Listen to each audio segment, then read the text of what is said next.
There's a poem, I think it's by Teddy Roosevelt, I'm pretty sure. Have you heard it? It's called The Man in the Arena. You know that? Ooh, you gotta look into that. Yeah. So what that essentially entails, I'm not going to try to recite it because I can't. I wish I could. It basically talks about the fact that you're even taking steps to do whatever it is that you want, or the fact that you tried. You're 1,000 times more of the individual because you did that. Because a lot of people won't set foot in the arena. Yeah. But you're the man in the arena, and you're trying. Mm-hmm. That's awesome. Because a lot of people wouldn't do that. They don't have the guts to do that. Hey guys, welcome back to the 12th episode of the Empty Cup Podcast. I'm your host, Govind Poyapakam. Today we have a very special guest, Alex, and Nathanael, of course, is back. Hey guys. Thank you for joining us, both of you. Of course. Thank you for the invitation. Yeah, and you were, with every one of my guests, we always have an interesting meeting, right? I don't think there's a single guest other than, no, I can't think of one. Yeah, all of them has just been like interesting meetings, and you like, I need to tell everyone this story because I think it's such a good one. It's like I started going to the gym at like 5:30, 6 over the summer because spring rather, because I had work after I was doing an internship, and so I'd go to the gym before because I'm always been a morning gym person. So I was like, I'm just gonna go before work because the crowd after is insane too. And then so I started going. I was like, who is crazy enough to go at this time? So I was just like curious to see what kind of people were there at the gym. And like, I feel like you just fit the stereotype. You're just like you see that crazy guy that's walking around the gym, like probably has some emotional problems or something going on in his life. He's just walking around just mad at like everything, or like that's what it looks like. And he's walking around hitting PRs, like massive numbers that I can't even like comprehend. I was like, holy shit, this guy's insane. I was like, I need to stay away from him. He might like beat me up or something. And then like 2 or 3 days into it, you just like approach me. You're like, hey man, and I was like thrown off. I did not expect you to be like this nice at all. And we just like started talking, and then I realized like, whoa, this guy's really interesting. So yeah, I'm glad that I could have you on. I want to hear your story too. Yeah, well, maybe this will help some people. I'm the guy that looks like this. That either looks like a crazy head Bingham dude or the great Cornholio from Beavis and Butthead. You take the pick. Yeah. But yeah, no, that is funny because it was about a couple days in, and typically like I'll see people that are the regulars, as they say, right? Mm-hmm. And I figured, well, if we're both going to be suffering together in the early morning, I may as well know your name. I probably even said that to you. That's kind of like my typical talk track that's clearly indicates that I'm in sales as well, since I just said talk track. But in any case, I saw you and saw that you worked hard, and that's like mad respect because it's also at a not very optimal time because a lot of people, just won't go to the gym anyways, even if it's like they have the quote unquote perfect schedule. It's like, I can start next Monday, or I'm not feeling this, or I didn't drink enough water today. You're always going to find an excuse if you look hard enough for one. So the fact that you were, like I said, suffering with me in the early morning, I was like, this dude seems legit. I'll just go say hey to him, and then the rest is history. So here we are. Are you like pretty cool with everyone there, or like most people there? Or? Well, my answer may differ from what they may say, given what I look like. Yeah. But I would like to think so. I mean, I have several friends there. I mean, I'm sure you know Asier, Ariana, Aria. The usual suspects. I don't know any of those. They'd be a good guess too, actually. You've probably seen them, just don't know their names. That sort of thing. But yeah, I've made a lot of friends there, and just really, really good salty people there. Awesome. Yeah. And you told me like the reason that you typically go that early is because of your job. You have like a very interesting job too. Yeah, it is. It's a weird gig, but it's a good gig, is what I say about it. And so I work for a company called Boston Scientific. I'm even wearing my scrub bottoms right now. Right. I'm an associate territory manager, and essentially what that entails, I'll try to simplify this as much as possible because it's a behemoth of an occupation, especially at 25 years old. One day I may be cold calling doctors, whether it's in an operating room, an interventional radiology lab, an ICU, a respiratory therapy department. I deal with gallbladders, which helps you digest your food, stores bile and whatnot, and bronchoscopy, so the lungs, and single-use bronchoscopes. I do that, and I help cover the entire state of Georgia and bits of Alabama. So, like I said, one day I may be cold calling, another day I may be in a procedure with a doctor that has a patient on the table that they are currently operating on, and then they look behind themselves, they look at me and like, all right, dude, what do I do next? And they're using my device, and then oftentimes I'll look behind me and like, oh shit, you're talking to me. and so I got that job when I was 24, and that's actually what brought me to Atlanta. And I'll tell you this, it's weird when you're working with physicians that have been practicing medicine longer than you've been alive, and yet they're asking you what to do. Wow. So sometimes my friends would be like, oh, so you're basically a doctor. I'm like, oh yeah, absolutely. When that's not the case at all. I'm not like a doctor. Just, it's a weird gig, but a good gig, like I said. Do you think that's just because like you bring a different perspective to the table, or like? So it's because we are experts on our devices, right? And so that's the reason why. It's not like they're asking, okay, what technique do I use here just to start with? It's not like that. Yeah. It's because what our technology does offers like a unique advantage. So for example, our disposable bronchoscopes. Is this like your script that you say? No, this is all me just riffing, actually, just telling you about it and trying to simplify it so it's digestible. Yeah. But for example, like other disposable bronchoscopes on the market, you use once, then you toss it. And that became even more prevalent as a consequence of a little thing called COVID-19. Maybe you've heard of it. Yeah. And so the infection risk was really bad with the previous standard of care because people used to use reusable bronchoscopes. So what would happen is they would use a bronchoscope on a patient. Maybe they'll encounter some heavy secretions, which basically means patients' lungs are like creating fluids like pneumonia, and they're essentially drowning in their own fluids. So you need to take a bronchoscope, suction that out. It's basically like a vacuum cleaner for the lungs. Oh my God. I mean, that's basically what it is, the best way to describe it. But those were reusable, therefore they had to go through this arduous cleaning process that was a nightmare. People may have to stay late if they do a bronchoscopy on a Friday. So it sucks, no pun intended. It was a nightmare. And so other people came along, and everyone and their mother has a bronchoscope now because COVID was potentially infecting other patients because the bronchoscopes may not have been cleaned properly. That's a big issue. Oh my God. The problem is that I was about to say those disposables suck, but that's actually the problem. They don't suck enough. Ours sucks the most, and so that's the unique advantage we have. And so I'll talk to doctors, staff, and like, hey, basically cold calls and get appointments. This is why you should use ours. We can send them free stuff. Try it. If you like it, we'll move on to the next step, so on and so forth. And it's a long sales process that can take 12 to 18 months. So to say you need to be persistent would be an understatement, but that's only a fraction of the nature of the beast that is my job. So your job entails, like you said, cold calling. So you're trying to sell and you're like also advising them, or? Great question. So that job is kind of an all-encompassing deal of cold calling, then moving it along in the sales process. When it's evaluated and they say, hey, we really like this, we'd like to move forward, we negotiate on price, we install it in the hospital after they buy it, and then once they have it, we essentially coach them on the best techniques and how to use it. And so, for example, we have another thing called Spyglass Discover, which works on a patient's biliary system, biliary referring to bile, which helps digest your food, right? So that's all on the upper right quadrant of your abdominal region.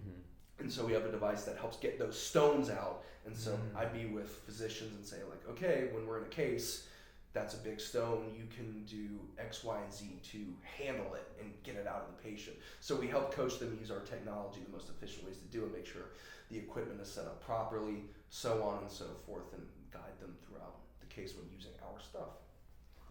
Wow, so you're very, very, very knowledgeable. How long was the training process to get to the point where you're at? Because that's what I'm wondering. Yeah, so I got on, it's kind of funny actually. So I work with two territory managers. One is named Mark Halleck, the other is named Bethany Butel, both tremendous human beings. And I was hanging out with Mark the first week of October. I got the job, and the first place we went to was Grady Memorial Hospital, just down the street. Grady's a wild place, man, let me tell you. And so, it's a whole new world just learning how to navigate a hospital, much less, I actually have to do a job in addition to finding where to go, where to park, and who to talk to, and who to do, it's crazy. So that week I was basically just job shadowing. That was my first week, but I didn't know anything yet. The training then commenced the week after, where I was actually taking in information, learning about, you just learn about the human body anatomy and the disease states first before you even think about stepping into the territory of, okay, these are the devices we use. Wow. So you have to learn a lot before you even think about, okay, what does this do? What does that do? How does that interact with the anatomy of the patient? That I was helped by the fact that I'm also a certified strength and conditioning specialist on the side. So any anatomical science I already love. Yeah. So it was funny because my training class, a lot of people were really good with the business side of things, the numbers and whatnot, and like they had a harder time learning the clinical stuff. Mm-hmm. I was like, I'm just chilling with the clinical stuff. I mean, it's not hard for me to learn. The only really challenging part is the volume of things that you need to know and be able to just spit it back out as quick as you can, because literally we'll have a time in which a patient is on the table and you need to make decisions quickly, especially if there's a bleed or something. But in any case, week 1 was like the second week of October, and all of the virtual learning with the anatomy and the actual science of it, this is not even talking about the selling yet, just the anatomy and the devices, I was doing until like New Year's basically. Wow. Yeah, it was 10 weeks and change, something like that. You know, holidays kind of somewhat threw it off. But what would happen is it was 2 weeks of virtual training, just like reading the books. You do modules, you take tests, and you have to pass the test. I mean, they literally call it their boards, like medical board exam, because, you know, talk about liability, right? We're literally interacting with, you know, life-threatening situations. You know, if somebody's bile is backed up because of a stone, that's life-threatening. That's a big deal. So it was basically until New Year's, and then the selling training and how to talk clinically and convey that information in a selling environment to different types of people within the hospital, much less the doctors. I mean, that's an ongoing process. So like, one of the people I work with basically said, you go through training, you're drinking from the fire hose, you retain maybe 20 to 30% of it, and then you have to learn it again while on the job. So I feel like in some points I haven't left training because you're always learning something new. My goodness. But it's about 10 weeks and change for only the clinical stuff, and then you go into the selling stuff and stumble to success, basically. My goodness. Yeah, it's a lot. So you mentioned being a certified strength and conditioning coach. What was your schooling background that led you up to finding this job? It was absolutely connected with all of that. I was a history major. Oh, so it's kind of funny because my family has been kind of enmeshed in athletics since my great-granddad, who I actually looked like a clone of, ironically enough. Yeah, that's where the red hair comes from. And so he was national weightlifting champ. Then his son, my grandfather, played football actually at Georgia Tech, and then came back and ended up coaching football there too in the 80s. His name is Bill Curry. And then that's how I can lift at Georgia Tech. I'm his +1. Yeah, so I don't go to school here. I just benefit from lifting and he going here. My dad played football at the University of Virginia. I played high school ball, and we've all loved like lifting weights and sports and things like that. It's funny, when I first went to the gym, what happened was I was about 13, 14 years old. I was a little bit of a late bloomer with puberty. And so I come downstairs, I have a pimple on my face, and I'm already self-conscious about it. My dad looks at my face, points at my face, and says, "What is that?" And I'm like, "Gee, thanks, man. Don't worry about it." He's like, "Get dressed, get in the car." Didn't tell me where we were going. And so I got dressed and got in the car, and he took me to a place called Snap Fitness in Waxhaw, North Carolina. It was a gym. I was hooked immediately. I could only deadlift 45 pounds. I thought I was going to die, but I was like, but I love this. And so I started just self-studying from middle school onward. Started coaching football immediately after I finished my senior season in the weight room, because I just studied a lot and learned a lot just by myself. And then kept coaching, did an internship with the University of Virginia's football strength program, did that for a year, and then got my certification, which is basically like a condensed kinesiology degree. So whenever I'd run into somebody, they're like, "You know a lot about this stuff, so clearly you're a kines major." I'm like, "No." "Oh, so you're pre-med." "Try again." Something medical. Go fish. Okay, what is it? History. So, not even. Wait, so what led you to choose history if already as like a middle schooler you knew that you liked I thought I was gonna teach because I love history too. I have a bunch of different interests. Kind of makes no sense on paper, but I thought I was gonna teach history and coach high school ball because I loved it so much. So that's what I was gonna do for a while, and then I was like, but it doesn't pay that well, and so that's why I was like, okay, well maybe let's do something else that I would enjoy. So yeah, kind of a zigzag path, but that's why. Yeah. Do you like coach other people too? I used to, just kind of freelancing. You mean like personal training? Yeah. I coached high school kids. I coached a dude named Archer one time. If he listens to this, maybe he'll flip out upon me saying that. Great kid. I've coached just other, high school kids in the past. I coached the teams I worked with in the weight room in the off season. It was funny because in middle school when I was starting, I had one buddy named Griffin who kept working out with me, but most other people, I'd put them through one workout, and for some reason they didn't come back. I don't know why. So, yeah, that's the story there. Yeah, I can imagine. Yeah, no, I mean, it seems like you'd have like a propensity. I don't know, is that the right word? Yeah, that's the right word. Yeah, to train people. It seems like you I know you're very interested in weight training. It's been part of your life for a while. Yeah. So is that something you thought about more or not really? For a while, I was thinking about going into the strength and conditioning world regarding like just, college football. That's kind of like the end goal. And I even met Coach Louis Caralla, who is the strength coach here at Georgia Tech for the football team, who is an awesome human being. Yeah. Great follow on Instagram, by the way. Hype you up very quickly. But the only thing is that I knew one day I'd want a family. And that life, more often than not, especially when you're starting, you move around a lot. I know that happened to my dad. Because my grandfather, like I said, he coached here. He coached at Alabama. He coached at University of Kentucky. That's how my mom and dad met and why I'm sitting here. So, like, you move around a lot in that world, whether you're the head football coach or a strength coach. So I didn't want to put my future kids through that. So, again, that was kind of also, helped with the decision of, okay, maybe I want to do something else, even though I really, really love this stuff. Yeah. So. Yeah. I was gonna say something. I'll circle back to. So you're working at it was called Boston Scientific, yes. Boston Scientific. So were you looking for a job associated with the medical field when? So good question. I knew I always wanted to make my way to Atlanta. I guess Georgia Tech. That was the reason for Atlanta. Not necessarily. My grandparents live here. Okay. Yeah. Okay. So the one that did play and coach at Georgia Tech, he lives down the street. Oh wow. So he lives here, and then I uncle, cousins that live here, and also just with what I like to do, like take acting classes and stuff. There's a lot of things like that in Atlanta, Georgia. So I was like, I have a lot of bang for my buck here. I would love to move here. And I grew up visiting all the time as a kid. So I went to Braves games before. It was at Truist Park. It was at Turner Stadium. But I didn't know how I would get there.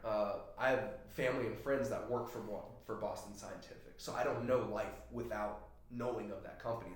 It's a killer place. And so I was like, well, I love anything anatomical science related. So I want to do something I'm going to enjoy, because if you're going to spend a lot of your time doing something, it may as well not be something that you hate. So I was like, well, maybe Boston Scientific would be a great place to go. I just didn't know how that would happen. And I just got really lucky, quite frankly. I had somebody call me, my region manager, his name is John, who is an awesome human being. He just called me up one day, and he's very short-winded. He was like, hey, we have a position opening up in Atlanta. See if you can beat up some of these other guys in a week. Just look for an interview. Click. And that was the phone call. Okay, cool. Dude, I love people that can just end the phone call without saying bye. They're just like, I'm done. That's my region manager for you. So yeah, let's start doing that. It's kind of a boss move, which makes sense since he is the boss. But that's I just got lucky. It kind of worked out that way. So I'm just grateful for that. I was gonna say, you said that you didn't want a job where you were moving around, and you still ended up in a job. I mean, probably not as much. Right, well, I moved to where I wanted to go, and in addition to that, it's not like you're gonna move around every year for 7 to 10 years. Yeah. Because that's typically the path of the coaching life at first, and then like when you become more established, maybe get a head coaching job, that's when you can stay in place for 5, maybe more years, provided the team is particularly successful. That's typically how that works. And you talked about acting. What got you into that? So I remember when I was a little kid, like the first place I actually felt at home was like a movie theater. If I wasn't reading, I'm also the biggest comic book geek probably ever. If I wasn't, at home reading Batman, Spider-Man, or Superman, I wanted to be in a movie theater. And so I remember when, like back in the day, everything wasn't digital. You get the DVDs and then plug it into the play and everything. Obviously, I'd want to watch the parts where Spider-Man kicks the crap out of Green Goblin, but I also would go to the special features and watch how the actors talked about getting in a character just on repeat. And I was like, this is so, there's this old Jungian, Carl Jung idea that people don't have ideas have people. So you'll notice that just like, hey, I'm interested in this and I don't know why. And that was me with that sort of thing. And so I've always loved it. So I started doing things with it in middle school. I did drama classes every single year. 6th grade, I tried. I was like, I'm hooked. This is awesome. I love it. I was Ren and Footloose in 7th grade. Okay. So that was fun. Did it again in 8th grade. In high school, I didn't do anything with it. College, when I could start taking classes for it, like as an elective, I didn't know they were doing that. And so as soon as I saw it, I was like, sign me up. And so I did that. And then when it was financially responsible to do so with my first job out of college, despite having to do it virtually because of COVID, I was like, where are the acting classes at? And so kept on doing that. What are your are you like trying to get more into that or? Oh yeah, absolutely. I love it. I really love it. I mean, the fact that it's even in the same ballpark as weightlifting says a lot. Yeah. And like, I know Atlanta's a great place to be. For it's like Hollywood at least at this point. It really is. Do you have like a plan for like, you want to get into like theater, or do you want to like focus on like smaller productions, or are you trying to? I love film. I really love film. Theater's cool, and it's a lot of fun. The way I've heard it described, and I think this is a great way to put it, is kind of like film is almost like interval training. Like you do it in bursts, and you take after take, whereas theater is more like a marathon because you're doing it from start to finish. You don't have another take, right? So it's a different kind of endurance, and I think film is just a little more fun because I feel like you have different takes to try things and see which works the best, and you can pick the best one. And me being kind of a perfectionist, that's kind of nice. Yeah. I don't know if you've seen this popular sitcom. It's called Friends. A time or two. And no, I don't. I'm not talking about the sitcom specifically, but the character in the show, Joey. I don't know. Joey Tribbiani. How you doing? But like the reason I bring him up is because I remember watching it, and his whole process of like getting to like whatever reality show he was on, Days of Our Lives.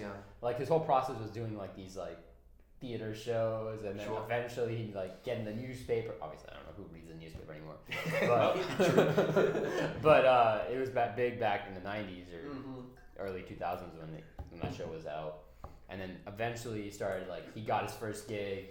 And then slowly started getting. Do you think that's accurate of like how acting people make it now? Well, about Friends, it's not like I have the box set at my apartment, but actually, no, that is in many ways accurate. So a lot of times, it's like anything else, right? You do things in stages to build up your resume, and that's kind of the same thing. And it's also good to be well-rounded and well-versed to be able to do multiple things. Right. Like for example, if you think of like the best actors out there, even if they're like more just on film, Daniel Day-Lewis can play a Native American in Last of the Mohicans, but then turn around and play Abraham Lincoln. You know what I mean? Like it's good to be well-rounded and be able to do a lot of different things, because otherwise you're what they call typecast, and therefore that kind of shrinks the net in which you're fishing with for opportunities. Have you been a part of any films so far? No, I am just starting out, so anything I say should probably take with a grain of salt. Like how long have you been taking classes now in Atlanta? In Atlanta, I mean, basically since I moved here. So I moved here in November, but I was still going to different parts of the country to train. I went to Texas, Cleveland, New York. So I'll play there since we're on that topic. Jeff Daniels, the guy who played Harry in Dumb and Dumber, was Atticus Finch. That was awesome. But in any case, I started around New Year's probably with classes because I wasn't traveling quite as much. And so I did that, and then just kept on keeping on. Yeah. When do you think you're gonna take your shot? So it's kind of funny how my job basically, I make a living getting rejected many days of the week, and acting is very much the same thing. So I'm already doing good practice for that part, because it's not like you audition a few times and then you're good, right? Like you need to grind it out, try again, like that old saying, fail 7 times, get up 8. It's very much along that vein. So it's really going to be more a matter of getting smaller things and continuing to audition, and then getting the big break, as they say. Who knows? Obviously, I'm in the business of action, not results, which is something to remember. I can't control the outcome, but just trying to do the next right thing is important for that, but also just everything else, really. Are you interested, or would you be open to doing short films, or is it mostly like? Because I was while you were talking, I was thinking of like a past roommate of mine who's on like the Georgia Tech Film Club. I don't know the specific name, but he was always posting like, we're looking for actors for our next short film. So I just didn't know. I guess you're a little bit older and not a Georgia Tech student, but maybe that's just an opportunity. Still help a brother out. Let him know my name. That's what I was thinking. Oh yeah. If you were interested in different short films, they do like. I don't know what your range is or what you're interested in, because a lot of them would be like very, I don't want to say the word weird, but just like a very interesting quirky scripts and plots and stuff, like pretty out there. Like one was called Gagged, and like the picture of... What is that about? The picture of it too is where they had like one of those sex toys that was like the ball gag in your mouth. It wasn't about that, but that was just like the image they used for the film. And I don't know, it was some, making some comment on some part of society and stuff, or some story about it, like very, very artsy, very out there. Well, different strokes for freaky folks. I mean, like you said weird and out there, like, well, you are describing me, but I didn't know it was that out there. The thing is too, is that, I'm interested in a bunch of different things. So yes, I absolutely would be. And 2, even if I wasn't, beggars can't be choosers, and you have to do that to build up that resume, like I was talking about. But yeah, absolutely. I love stuff like that. So not strictly referring to the ball gags, just so you know, I'm talking about short films and things like that. Yeah. Yeah, I think I would assume that would, for you, it's like a good humility, like development, because like you're used to like being down in the dumps. So like when you make it, I know you're gonna make it. And knowing your like level of persistence, I know you're gonna. I mean, whatever you choose to like. Well, thank you.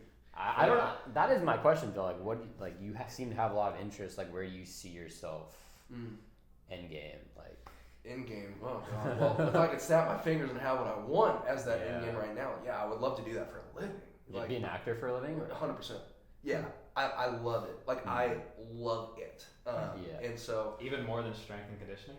It's in the same ballpark. Yeah. I don't think anyone's gonna take that cake. Oh, okay. But the fact that it's even remotely close says a lot. Because just because you really, really love something, that doesn't mean that is going to be your occupation. Because, and I'm not throwing shade at anyone here, but the idea of being like making a living off of working out and being an influencer, that's just never been my thing. Simply because I think that it is a little showy. And I don't want to sound bad, because I'm not bad mouthing anyone. I think it's great if people are able to make a living off doing that. Maybe you're trying to say it's not like meaningful. Yes, exactly. Yeah, that's much better way to put it. Not only sounds better, but that's how I mean it. Yeah, absolutely. Just because I get that. Yeah, because I actually don't really care as much about the physical byproduct of training. I mean, obviously, I do care about it, but I think most people come for the physical gains, but they stay for the mental ones. At least I do. I mean, I jokingly, but it's true, call it heavy metal therapy, because I got heavy metal in my ears, my earbuds, and heavy metal in my hands or on my back when I'm squatting. But you get what I'm saying. I mean, that's what I would say about that. So, but with acting, if you get paid to be somebody that has some physical prowess, you are basically getting paid for working out. You just have to do more things on top of it. Right. So I mean, the next Henry Cavill or something. I would love that. The fact that you just put me in that same level, it made my day, because I love him. I honestly don't think he's that great of an actor, to be honest. I just think he's good. I just think he's eye candy, but I mean, you ain't wrong. So, like, I don't know. That's a whole nother tangent, but I don't know if you've seen any of his like shows that like The Witcher Witcher. Oh yeah, I've seen both seasons. I just don't think he's a good actor. I love the guy. I just feel like he's so, I don't know, his emotions are so basic. He's so unemotional, but I guess that's like part of his character. I don't know. I guess so. I mean, I'm very definitely stoic man. I was gonna say, like, each people, played to different things. Like, one of the things that I think a lot of people don't think about is different people just won't get different roles, not because they're good or bad, because they're just not that person, right? So, for example, you're not gonna cast The Rock to be Spider-Man. Tom Holland is Spider-Man for a reason. He's more like wiry, still strong and athletic, but it's a different kind of strong and athletic. Whereas The Rock, of course, he's playing Black Adam because he's this hulking behemoth of a person. I'm so excited for that movie. It's amazing. It's like apples and oranges sort of thing. Yeah. Mm-hmm. And I see like the common theme in your life is like a big thing we preach on this channel is also like living a little bit outside your comfort zone. And it seems like in all the aspects of your life, you're like doing that. With like your like sales job, you're like constantly having to like cold call and whatnot. And obviously, I don't know what you see in those in the surgical rooms. I'm sure that's that might not be comfort zone, but that's just like pushing it. What do I not see? Yeah. I have a question. Like, you seem to be pushing Hey, I'm not done. And then obviously in like weight training, you're pushing yourself. Yes. And then with acting, it's like, you have to face constant rejection. You have to keep building, working, push yourself out there. And it seems like that common theme of like, chasing discomfort too. Yeah. So like, do you think that like translates in all parts of your life? 100%. And I gotta say, the draw for your podcast for me, when you told me about it, and I was like, so that's awesome, self-improvement, and the fact that we are at an age in which we're talking about this, when, let's just be honest, a lot of people our age don't do that. Yeah. A lot of people, period, don't do that, but especially not, 20-somethings. But I think it is so important that people push themselves and get outside their comfort zone. Obviously for the obvious reasons that, people talk about, or you may see in motivational pictures online or whatever. But I think it is so indisputably true that it even extends to our physiology. So for example, you go into the gym, right? You want to get bigger and stronger. When you're lifting weights, and this is an oversimplified explanation here, but bear with me, you're literally breaking down your muscle fibers. You're voluntarily going under a load that is more than you think you can handle, right? And you're breaking yourself down because you're voluntarily exposing yourself to that. And then upon doing the right things, i.e. proper nutrition, proper sleep, so on and so forth, you get better, you get bigger, you get faster, you get stronger.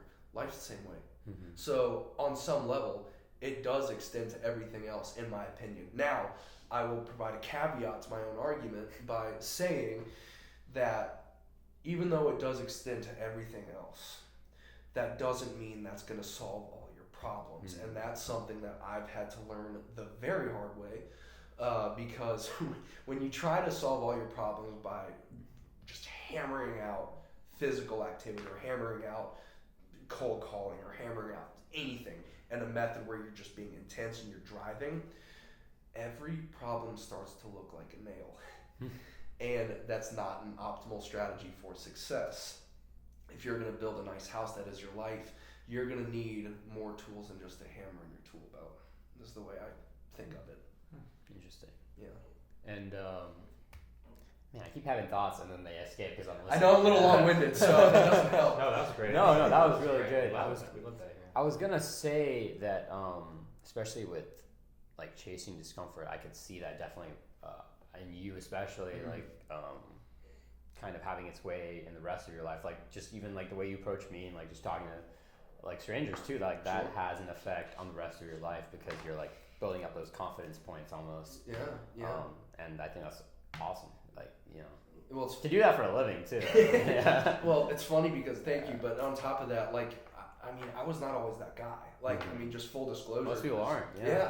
Like, I mean, just to be rigorously honest, because I think there's value in that. Yeah. Like a lot of my earliest memories were being bullied as a kid. I was not the guy that I am now, and I was tremendously socially anxious. So the idea of going up and talking to somebody, I was not that guy.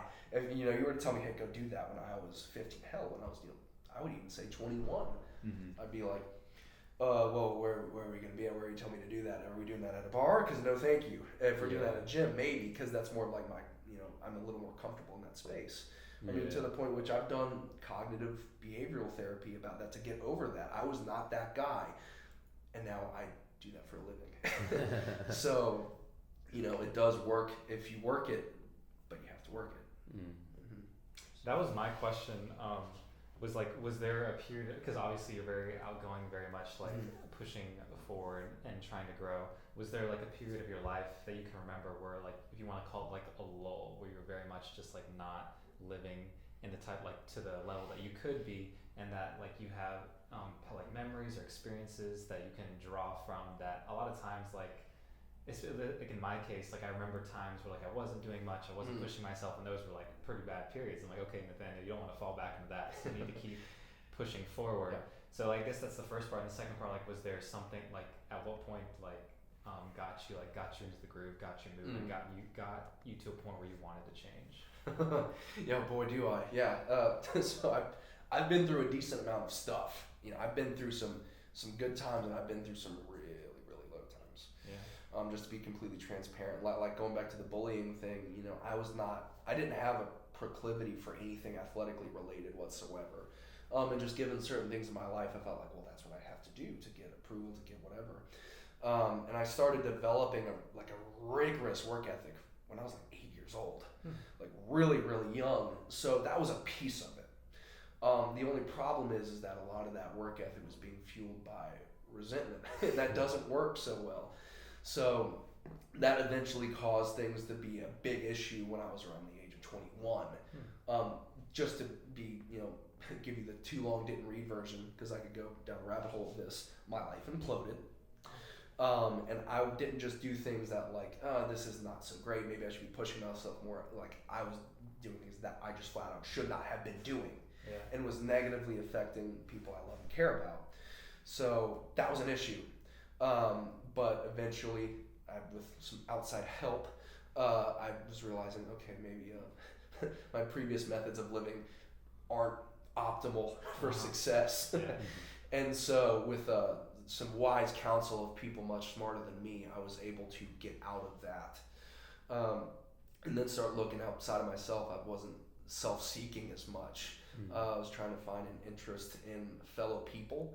And the big one is realizing that no matter how far down, closer to hell that you've gone, you can see how your experience can benefit other people. So looking outside of me and trying to serve somebody else has been particularly useful. So I would say probably I didn't start to become closer to who you see sitting in front of you now until I was third year in college. It's been a long, crazy road, and you'll never arrive. But the more often that I try to promptly admit when I'm wrong and say maybe I should do something else and get some help with X, Y, or Z, the better off you'll be, probably. And it's interesting you said something about not being in the right mental space to be working out, because you're. But the thing I see, I feel like it's a double-edged sword, because I feel like most people that go into the gym are usually not in the right mental space, and the gym is really their coping mechanism. Even though it has so many great benefits, and maybe it does help them cope with that, it doesn't really help them handle the issue at hand, But at the same time, it kind of helps your life. So it's kind of this double-edged sword, because it feels like you're doing it for the wrong reasons, but most people that don't have those reasons, like those mental blocks, will never do it in the first place. Sure. Right? I mean, some people will. Like, some people are like, oh, I want to be healthy, but they don't have any mental or negative signs that push them towards doing it. Yeah. But for the most part, I feel like most people come in with I'm too skinny, or I'm too fat, or whatever, and they want to work on themselves, which is great, but it's like, oh, they have all these negative issues, and they think that the gym is going to solve that, which it's not. Right, yeah. It's like anything else, there's a balance, right? So you may be doing it for the right reasons, but you're also at the same time doing it for some wrong ones. Yeah. You know, it's easy to go 0 to 60 like that, especially for someone like me. That's particularly intense. You may have seen that somewhere. Sometimes. It doesn't happen a lot. But I'm a person of extremes. And so I feel like people that aren't as likely to be a person of those extremes probably won't deal with that as much, but again, everybody's different, right? I mean, human beings, there's no way to generalize human nature, in my opinion. So that's what I would say to that. Yeah, for sure. And I guess my advice to you is like, what is, or my question to you is, what's your advice for like people that are starting off in the gym? Like, obviously everyone should probably be doing some sort of health 100%. Or either going to the gym or like some sort of what's the word? Exercise. That's the word. There you go. Oh my god, I'm struggling there. Yeah. But for people that are starting off too, it's like all the biases. Like example, just seeing you too. Like you look crazy in the gym. Like the mentality of people coming in that see other kind of characters and are very intimidated, right? So like. I probably give don't them a help message. I probably don't help this case. Yeah. No, you do, because like the reality is most of those people are very nice. So like this is true. That is like a barrier that I think a lot of people have. Yeah. When they go in the gym, it's like, oh, I don't like the environment because everyone here is like this crazy bodybuilders and like crazy power lifters, and they're all having their emotional issues. Yeah. PSA, I'm setting the record straight. Yeah. If you see me, okay, I'm friends with you I look. Very I nice. promise. Come up and talk to me. I won't bite your head off like Pennywise from Stephen King's It. So, yeah, a few different things. One, just start. Just start. Yeah. The thing I like to say is, provided you're not getting hurt, the only bad workout is the one you don't do. Facts. And so it's not a matter of, there's no such thing as the perfect plan. There's no such thing as the perfect nutrition plan. No such thing as the perfect time, the perfect nothing. Coming from a person that's trying to let go of the character defect of perfectionism, don't chase the perfect thing because it's not there. It's illusory. It doesn't exist. So that's number one. Number two is talk to people.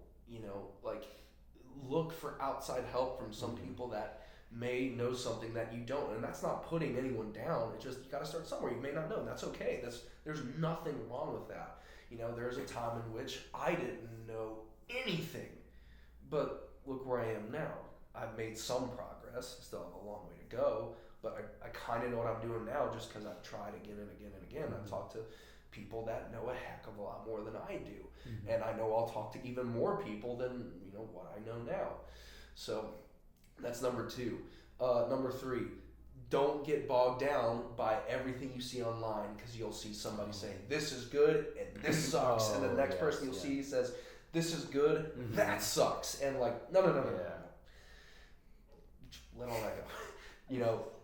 Learn what you can, but don't live and die by it. And the cool thing about training and nutrition is that there are enough general guidelines that have been established that yes, they work for sure. Like make sure you get enough protein. To get bigger and stronger, you actually do need to lift weights. Like things like that. But there's also enough variance between each individual that there's absolutely truth to do what works for you, and what may work for you will not work as well for somebody else. Right. Some people can grow their legs a lot easier than others. Some people, so on and so forth. That's the your reaction said something to me. Is that your case? We're the opposite on that.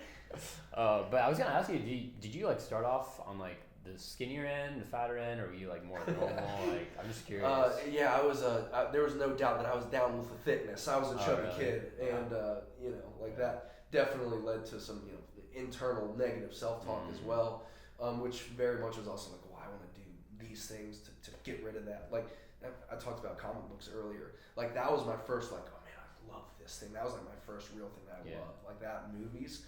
And so when I started lifting weights at 13, 14, it wasn't for sports. It was like, I want to look like Batman. This is cool. Yeah. And then a couple weeks later when I started playing football, like I hit somebody that gave me some trouble the following year just because he was a lot bigger than me. And I knocked him on the ground. I was like, oh my God, this is like putting in a freaking cheat code in the video. This is awesome. So like I was like, oh, there's more than one kind of utility for this. Yeah. So, and it takes time too, to go back to your previous question, because I do think it dovetails into what you just asked me. Be patient. It's, you see ads, for P90X or whatever on YouTube. Don't listen to V Shred. Oh my That's gosh. exactly what I was thinking. Dude, I was thinking about him. If I could get him in a room, I don't want to get any legal trouble. But anyways, don't listen to him. Yeah. You say like, oh, you do X, Y, or Z in 30 or 60 days. That's BS. Yeah. It's not true. Yeah. It doesn't happen. It takes years. It takes a long time. And so also, realize that a special person once told me this. I used to run off of fuel that, I'm less than zero, therefore I need to work so hard to, get the body I want, and that'll get me this and that and that. Mm-hmm. It doesn't work that way. You're not less than zero, you're more than 100. And that's something that people need to. It's a person much smarter than me once. I felt that one. A person much smarter than me once told me that, and Maybe you should be a motivational speaker, bro. I listen to a lot of motivational things from great people, and then I just steal all their ideas. So, I'm not sure how great that would be, but that very much fits into you saying were you a little heavier as a kid, which I was, and then the previous question before that, go in with those things in mind and realize that your value is not conditional. When going to the gym, it's an act of not only discipline, not only accountability, but also showing up for you. It's a self-love thing. It is a self-care thing. And that's something I don't think I've realized until I would say the last couple weeks.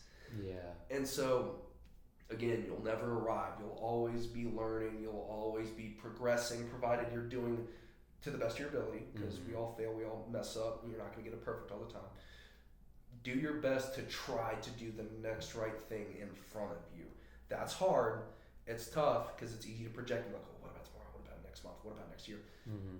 Do your best to take things one day at a time. It's really important.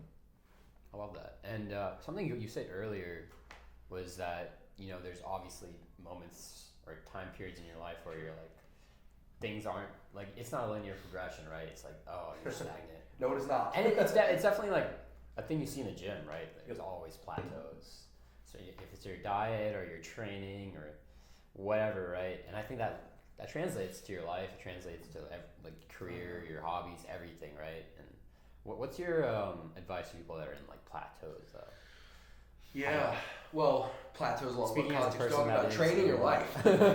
Anything really. I mean, I guess it's I would say personally, I need the training. Okay, cool. All right, let's start there then.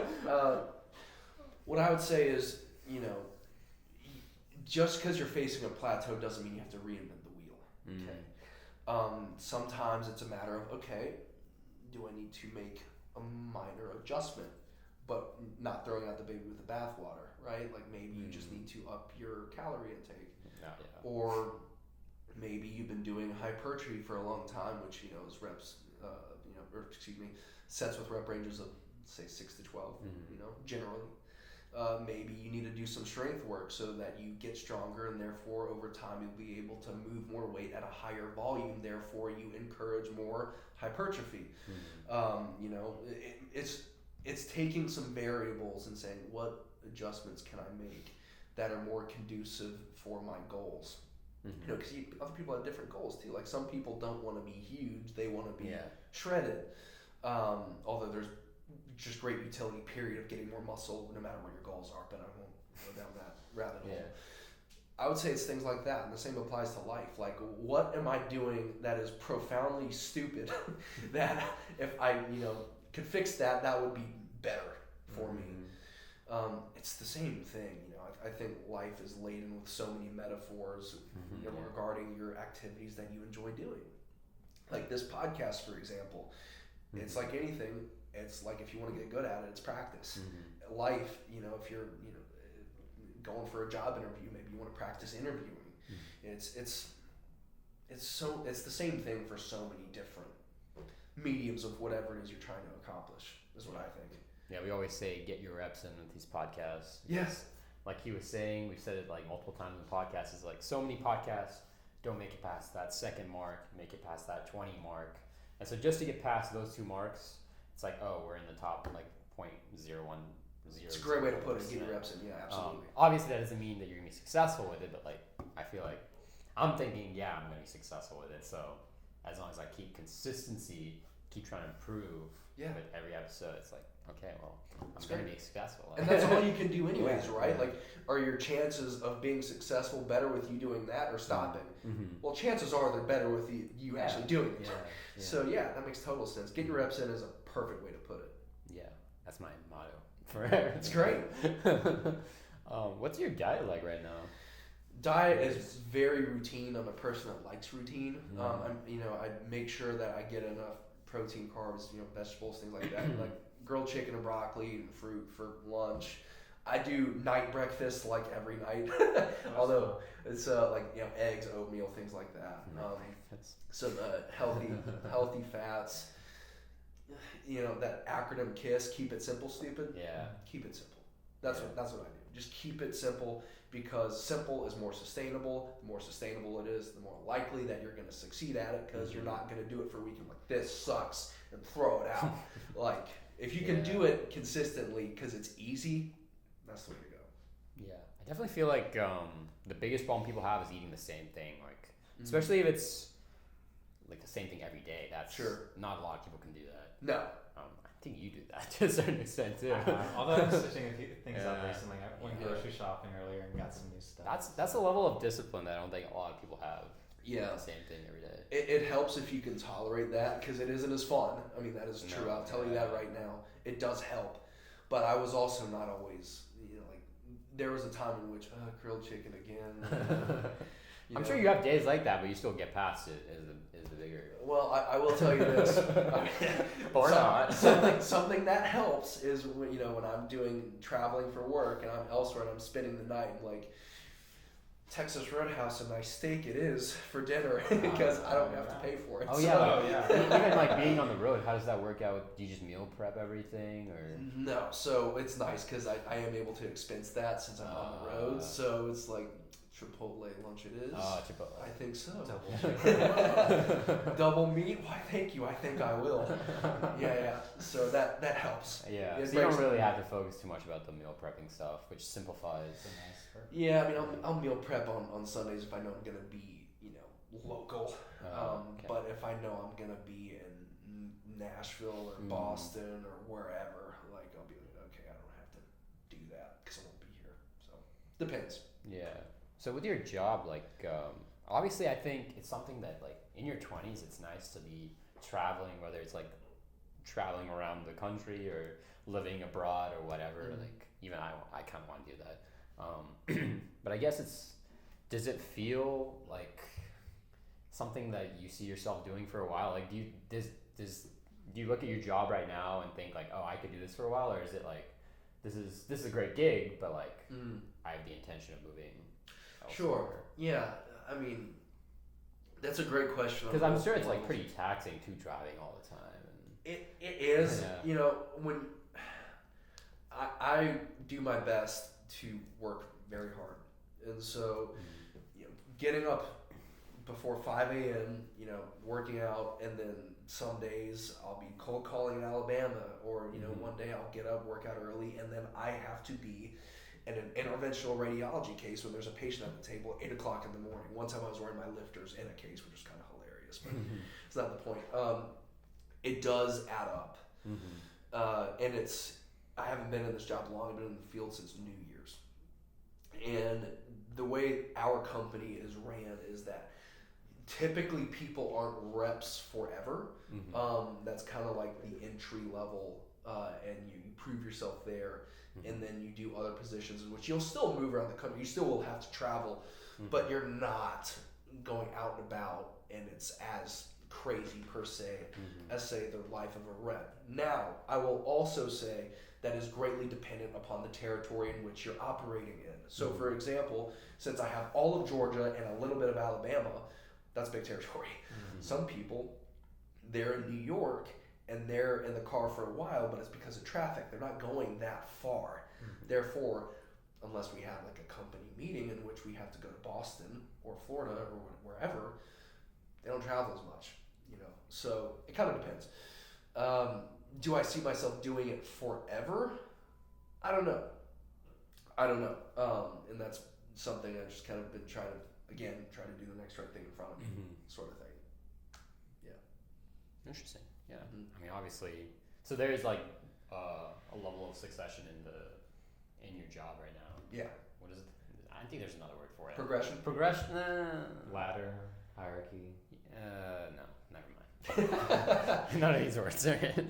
But that's good. And I know you're gonna be pushing it with the acting. Yeah. We shall see. I'm excited to see where you go with that. Thanks, man. I am too. Yeah. I'm gonna definitely keep chipping away at it until I get what I want. Like I said, I'm in the business of action, not results, and I need to constantly remind myself of that. Because I feel like Simon Sinek said this once. I don't know if you know who that is. He's great. Simon Sinek, Sinek, I believe. He says a lot of people see the peak of the mountain; they don't see the actual mountain. So it's like, oh, I'd love to get there, but they don't see all the days of work that it encompasses to have a shot even at getting there. Yeah. So that's just something that's important to remember. Yeah, and something about the way that like you were hyping me up.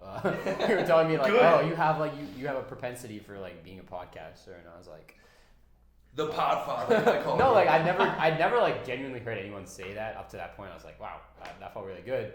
But I was also thinking like, I know, what you, especially when you told me you're an actor, I was like, okay, I know what he's probably at least been through somewhat with acting and like going through, kind of rejection at least a little bit. I don't know.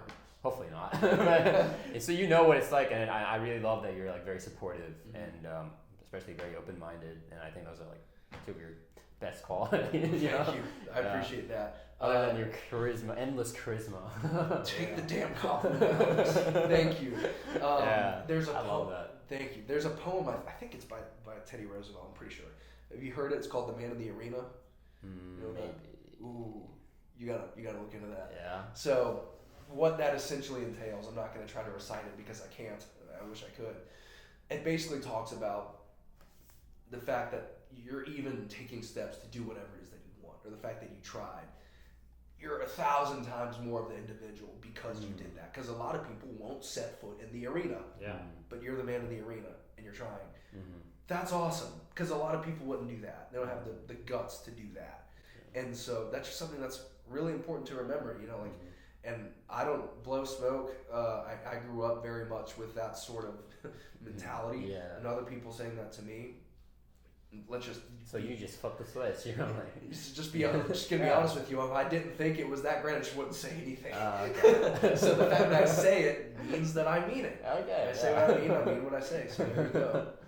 Awesome, dude. And I really, sorry, go ahead. I was just gonna add on a comment because I heard, I can't remember specifically who it was, but just like a video of someone saying that, like, so few people ever even start. Yep. And of those people, like, so few actually keep going. Yep. And I was thinking about just like the efforts I'm making in my life, and I've started a lot of things recently, and I'm starting to get to a point where I'm getting to a point where I've been in it for a little bit, and I'm starting to hear like the first few whispers of like quitting, like being tempted, or like actually giving attention to those thoughts, and I'm like hold on, like not like, so people like it's a big deal that I started for one thing, but now I'm like really starting to understand that quote because I'm only a few months in, and obviously a lot of these things take years, and I'm like, now I kind of understand, well, just not quitting in a way is like eventually going to get you there, and what it kind of will separate you a lot of times from the people who ever get to make it to those mountaintops that you talked about. 100%. Everyone has a plan until they get punched in the face. Oh, Mike Tyson. Right? Yes. And so the idea is like, everyone encounters obstacles. Everyone messes up, royally F's up. And it's a matter of, well, what are you going to do about it? You going to get up and try again? There's a great quote from The Dark Knight Rises. Of course I bring that up. Go ahead. Why do we fall? So that we learn to pick ourselves up, right? So important. So just keep getting after it. Keep trying. Because a lot of people won't. So that already sets you apart. 100%. Couldn't agree more. Yeah. My last question is, it seems like you do a lot of things. Are you ever worried that you're like stretching yourself out too thin? I've never ever burned the candle at both ends of my life. Never. I have great balance. No, I absolutely do. I mean, I've ran myself ragged in multiple ways. Like to the point which, like I said, when I was 21, my life imploded for various reasons. That was part indicative of that, not only limited to that, but that was part of it. You know, I've definitely had times in which I've overtrained and that resulted in injury. I've had times in which, like, I ran off of a football field with a broken foot mid-game instead of like saying like, hey, maybe I should get some help coming in. You can see it on the film. Like, I've absolutely run myself ragged, and that's actually a skill I'm trying to cultivate to learn how to chill the F out. Yeah. You know, like, I feel like people typically fall into two camps. It's either the people that need to get a fire lit under their rear end, or somebody that needs to be told, hey, pump the brakes, speed racer. You need to chill out a little bit. You know, they talk about chill pills for a reason. I'm a guy that needs some of those. So it's something I'm still learning, right? Yeah. So to your point, yeah, I'm absolutely one of those people, and it's something I'm trying to figure out. And I need to be told by some very smart people that care about me, hey dog, you're taking up a little too much space here. Why don't you take a rest? And it's an important lesson to learn, despite it, you know, thinking like, oh, I always need to be chasing that thing. Like, you don't. You know, it's a balance. It's a balancing thing. There's a fine line, right? Yeah. Fair enough. I mean, that's something that I think everyone goes through at least a little bit. I know I have too, and I know like a lot of like the billionaires, all those very successful people. I don't think they make it because they like spread themselves thin. They make it because they have a select few things they're very good at. Yeah. And they just focus on those things.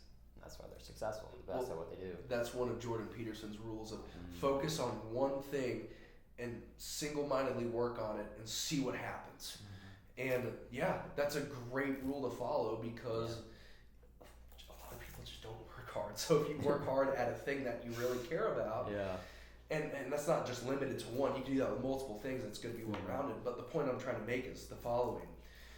That sets you apart, and that gives you a heck of a lot better shot of getting at least better than, oh, I need to wait for the perfect time. Because the perfect time will never come. You have to make the time, and that's made by just starting.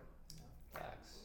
And one of my favorite entrepreneurs too, talking about like the power or the importance of like restorative and reflective practices. Like he preaches, which is like, especially in like the entrepreneur, like grind your life away in that space. Yeah. He's one of the few like first people that started preaching like set aside 9 hours of sleep, 9 hours of your time for sleep each night. Like not just get 8 hours, but set aside 9 hours so you have that extra hour to just actually fall asleep. So you have 8 hours falling asleep. And he's the one who like preached like meditate and stuff, because that's very good for like reflection and for like being comfortable with your own mind and stuff. And then there's like journaling practices and like spending time in nature and all this stuff and all of that, like especially in this like grind world, like those activities seem like a waste of time or not productive.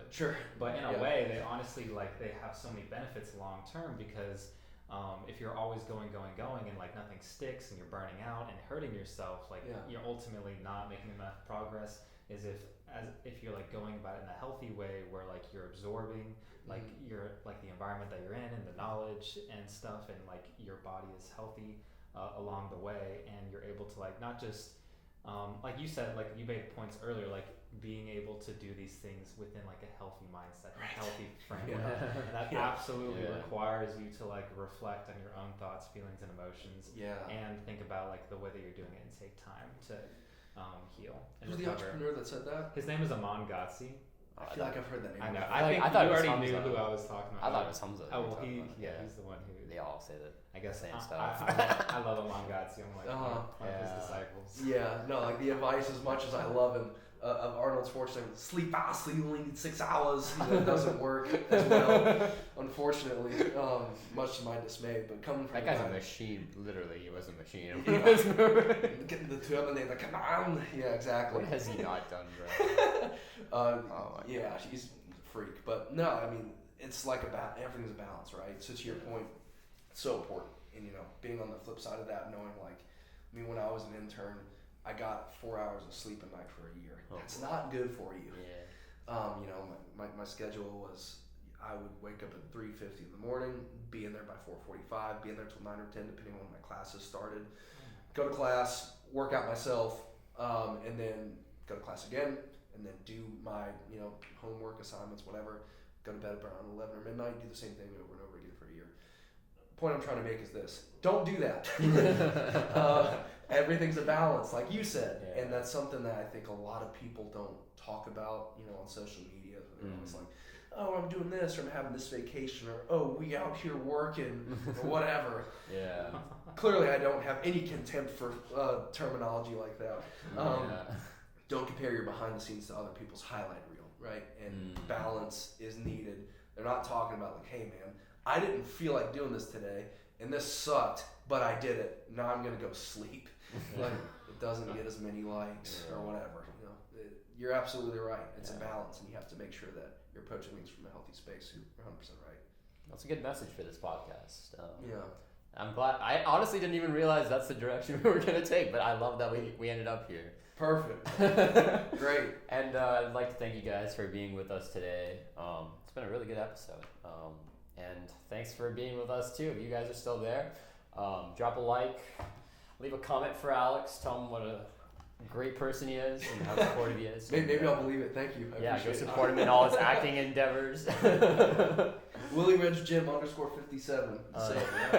The shameless plug for the gram. There you go. Is that the gram? That is the gram. Yeah, you can put it in the comments. I can put it in the description. I'll put in the description. Yeah. And thanks for watching, guys. I'll see you next week. Take care.